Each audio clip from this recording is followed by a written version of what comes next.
Bienvenue dans cette nouvelle édition du QG Week-end sur Africa 24. Voici les titres de l'actualité. Publication officielle de l'ouvrage Pour un Congo retrouvé, dont l'auteur est Félix Tshisekedi, chef de l'État de la République démocratique du Congo. Composé de 13 chapitres et de 125 pages, l'auteur y dresse notamment un bilan de son action à la tête du pays depuis 2019. Crise du cacao au Ghana et en Côte d'Ivoire, les deux pays font face à la pire période de récolte dans le secteur, une crise qui compromet la livraison de 500 000 tonnes de fèves de cacao prévendues à un prix moyen de $2000 la tonne. Et enfin, le portrait de Marie-Noëlle Graob, jeune Camerounaise passionnée de mode et du mannequinat et qui souhaite contribuer au développement du secteur. Dans cette perspective, elle préconise la formation et le suivi. Les détails dans ce journal. Mais d'abord, des nouvelles tensions avec l'armée malienne ont été dénoncées par le porte-parole du gouvernement mauritanien Nani Ould Chrouga ce jeudi 2 mai. Le porte-parole a par ailleurs rappelé que le chevauchement géographique et démographique des zones frontalières avec le Mali fragilise la gestion des frontières dans ce contexte de tension. Toujours est-il que ce dernier a affirmé que les forces armées mauritaniennes sont entièrement prêtes à défendre ses citoyens à l'intérieur comme à l'extérieur et que, je cite, « toute violation volontaire du territoire mauritanien, d'où qu'elle vienne, sera réprimée par les forces armées ». Rappelons qu'il y a 2 semaines, après des attaques répétées contre plusieurs civils mauritaniens en territoire malien, le ministre de la Défense mauritanien s'était rendu à Bamako pour demander des explications au gouvernement de transition malien. 13 chapitres et 125 pages, c'est la composition de l'ouvrage du président Félix-Antoine Tshisekedi intitulé « Pour un Congo retrouvé ». Il a été officiellement publié ce 30 avril et on y retrouve notamment un bilan dressé par l'auteur de son action à la tête du pays depuis 2019. Plus de détails avec Nathalie Mouf. Le président Félix-Antoine Tshisekedi signe l'ouvrage intitulé « Pour un Congo retrouvé ». Le chef d'État de la République démocratique du Congo, auteur du livre de 125 pages, propose au lecteur l'ampleur des enjeux sécuritaires, diplomatiques et économiques déclinés dans son programme de développement inclusif des 145 territoires du pays. L'agression militaire du M23 et ses soutiens à l'est de la RDC et le dynamisme diplomatique affiché par l'État congolais depuis 2019 font partie des thèmes abordés en 13 chapitres. Mon pays fait face, comme vous le savez, à une agression lâche et barbare fomentée par des puissances extérieures en violation du droit international auquel vient s'ajouter l'activisme de forces négatives étrangères et nationales, particulièrement à l'est de notre République. À travers la tribune littéraire qu'il s'est ouverte, le président Tshisekedi a effectué une revue de son action à la tête de la RDC depuis 2019. Le dirigeant congolais se projette également dans son ouvrage en réaffirmant son engagement pour la sécurité, l'amélioration du pouvoir d'achat, la diversification de l'économie, l'accès à l'énergie et la modernisation de l'administration.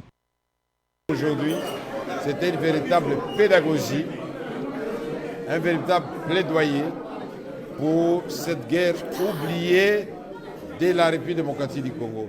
Ce génocide oublié et l'accent aujourd'hui a été mis particulièrement sur la diplomatie parlementaire au Sénat comme à l'Assemblée nationale. Le 30 avril 2024, le chef de l'État de la RDC a procédé au vernissage de son livre « Pour un Congo retrouvé » à Paris, en France. Il a appelé à la responsabilité et au respect des engagements souscrits vis-à-vis du principe de bon voisinage, du respect de la souveraineté et du principe de la non-ingérence. Et sachez que parallèlement, un nouveau drame a été enregistré à Goma dans la matinée du vendredi 3 mai. Plusieurs roquettes ont explosé dans des camps de déplacés. Des explosions qui ont causé plusieurs décès, au moins une trentaine de blessés selon des sources humanitaires. Au Sénégal, des mesures ont été prises en faveur du secteur de l'agriculture. C'est plus précisément lors d'un conseil interministériel que le Premier ministre Ousmane Sonko a annoncé les différentes mesures concrètes dédiées à la prochaine campagne agricole 2024-2025. Parmi ces mesures, on retrouve la digitalisation des semences ou encore la création d'une cellule logistique militaire. L'objectif visé par le Premier ministre sénégalais est de faire du secteur de l'agriculture le principal moteur de la croissance économique du pays. Dans cette dynamique, le chef du gouvernement a demandé au ministre de l'Agriculture, Mahmoud Diane, je cite, de prendre les mesures nécessaires pour solder la dette de l'État vis-à-vis des opérateurs concernant les engrais, les produits phytosanitaires et les semences.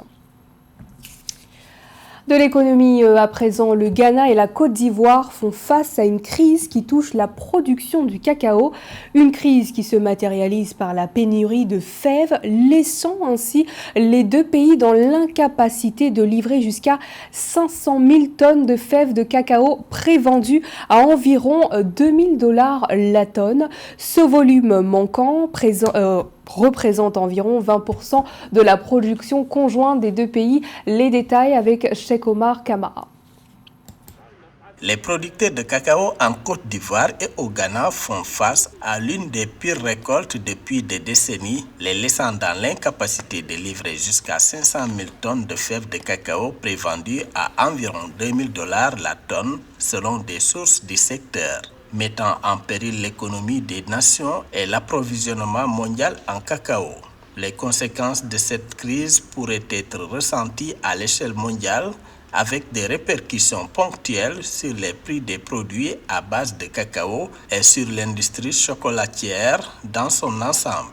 La question de la productivité du Ghana et de la Côte d'Ivoire en ce qui concerne le cacao est à regarder avec une double casquette. La première, c'est celle d'un observateur qui regarde un continent qui se dit qu'une partie de la production agricole devrait être transformée localement.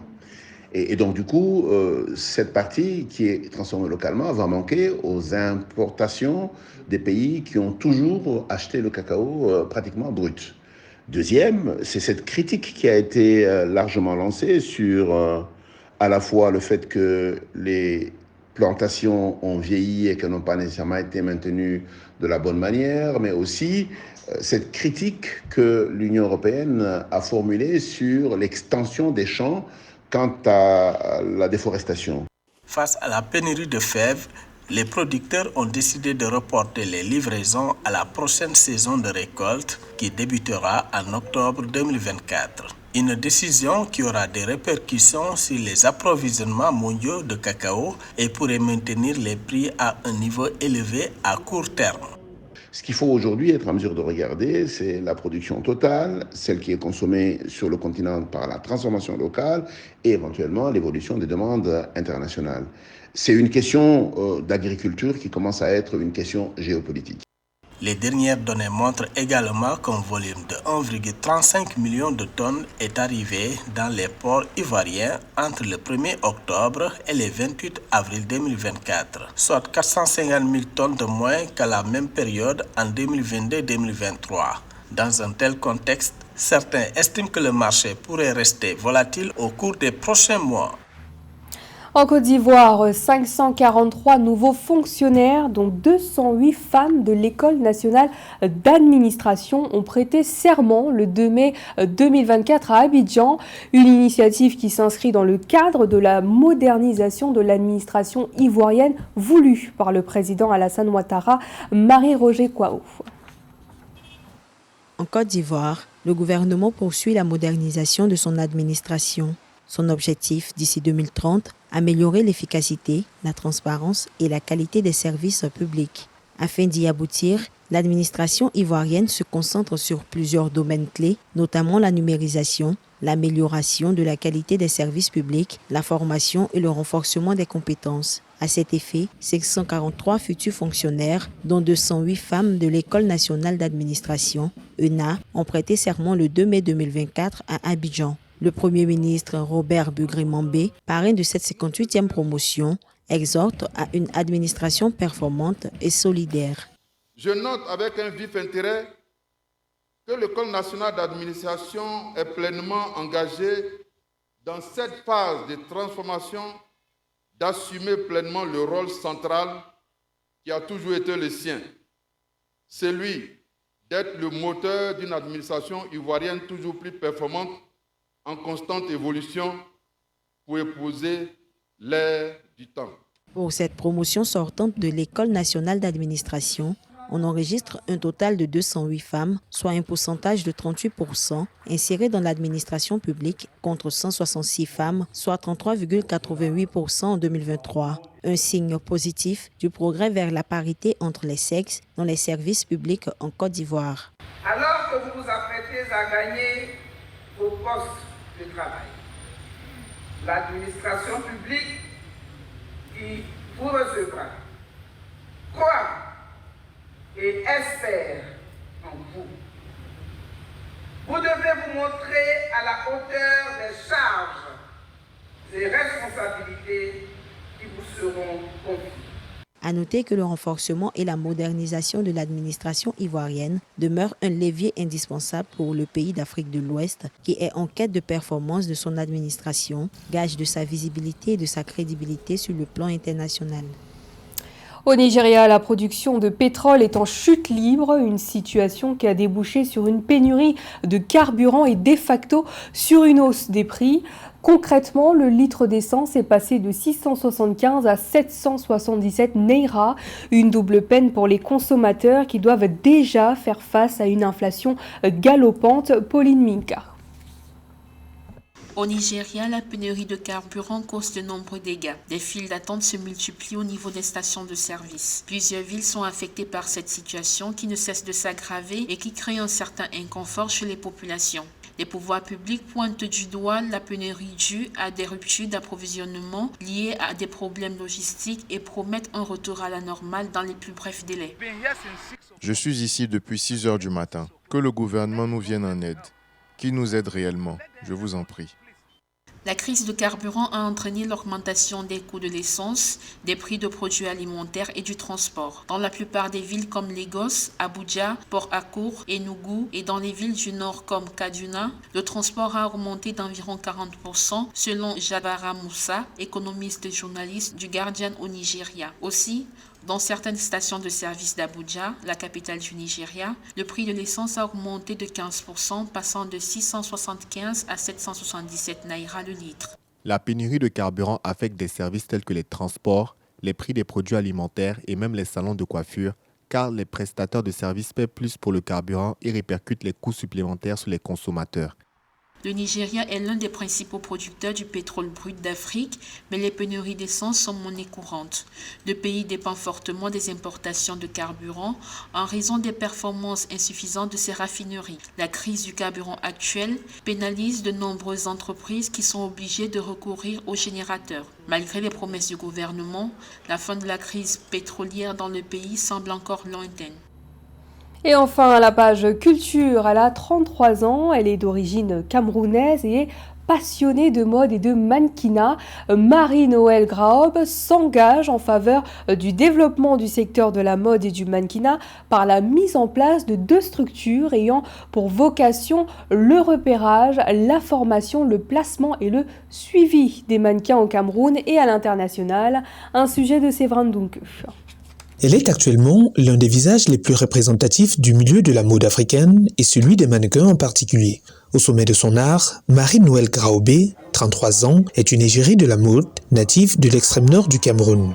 La jeune passionnée de mode est parvenue à se faire une place de choix dans l'univers de la mode à l'international grâce à son talent, au point d'être de plus en plus citée comme une référence en la matière. Elle fait notamment la une de grands magazines de mode, dont le magazine Vogue, une marque de consécration et de reconnaissance. Je ne dirais pas que ça a été assez rapide ou ça est venu d'un coup, parce que j'ai eu 10 ans. 10 ans avant d'avoir mon éclat. J'ai commencé ici au Cameroun, comme je vous ai dit, et j'ai essayé au Nigeria. Et après, j'ai créé ma page Instagram. C'est au Nigeria qu'ils m'ont conseillé de créer ma page Instagram. Et c'est à partir de cette page Instagram que j'ai pu trouver des agences à l'international et où ça éclate. Dès que je suis arrivée en Afrique du Sud, Ça a tout de suite pris une ampleur et ça ne s'est plus jamais arrêté. Mais pour arriver là, ça m'a pris beaucoup de temps.